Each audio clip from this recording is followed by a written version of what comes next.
I, Ruth Bader Ginsburg, do solemnly swear. On August 10, 1993, Ruth Bader Ginsburg became the second woman in U.S. history to become a justice of the United States Supreme Court. Ginsburg knew she wanted to be a lawyer by her third year in college. That's the same thing that the Communist Party was doing too long. She was motivated by the Red Scare that gripped the nation in the 1950s when Americans were afraid of the perceived threat posed by the Soviet Union. Led by Senator Joseph McCarthy, thousands of people were publicly accused of being communists. There were brave lawyers who were standing up for those people and reminding our Senate, look at the Constitution. Look at the very First Amendment. What does it say? If lawyers can be helping us get back in touch with our most basic values, that's what I want to be. Ginsburg's parents discouraged her from studying law, fearful that she would not be able to find a job in the male-dominated profession.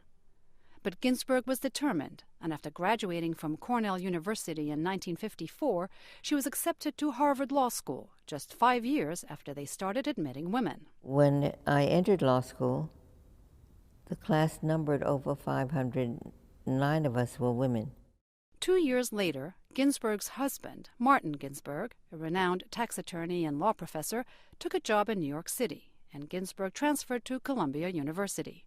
She graduated from Columbia Law School in 1959, and, as her parents had predicted, she found breaking into a man's world challenging. There wasn't a single firm in the entire city of New York that was willing to take a chance on me. But with the help of a sympathetic professor, she got a clerkship. Soon after, she started teaching at Rutgers University School of Law and Columbia Law School. In 1972, Ginsburg founded the Women's Rights Project to work for equality for women and girls in all spheres of life. At that time, there were many, many laws on the books that gave preference to men simply based on their being men. Lenora Lapidus is director of the project, an initiative of the American Civil Liberties Union. Throughout the 1970s, as she led the Women's Rights Project, she brought case after case to the Supreme Court in order to establish that the Constitution prohibited sex discrimination. 2 decades later, Ruth Bader Ginsburg was a member of that court, appointed in 1993 by President Bill Clinton. During her time at the Supreme Court, she was an articulate voice for the liberal wing of the bench. Ginsburg believed that gender barriers facing women in the workplace today have all but disappeared in the United States. What remains, she said, is something a court cannot mandate: for American society to be open to the idea that women and men need a balance between work and family. Ginsburg balanced her own life as a working mother of 2 children with the love and support of her husband Martin, who passed away in 2010.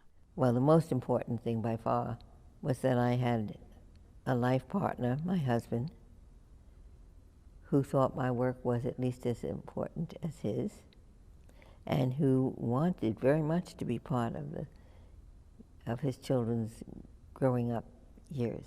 Supreme Court Justice Ruth Bader Ginsburg says she has always tried to do what she believes is right.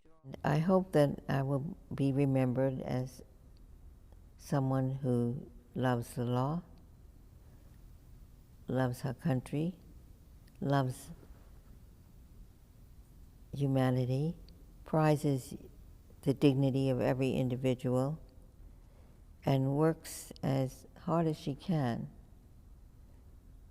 with whatever talent she has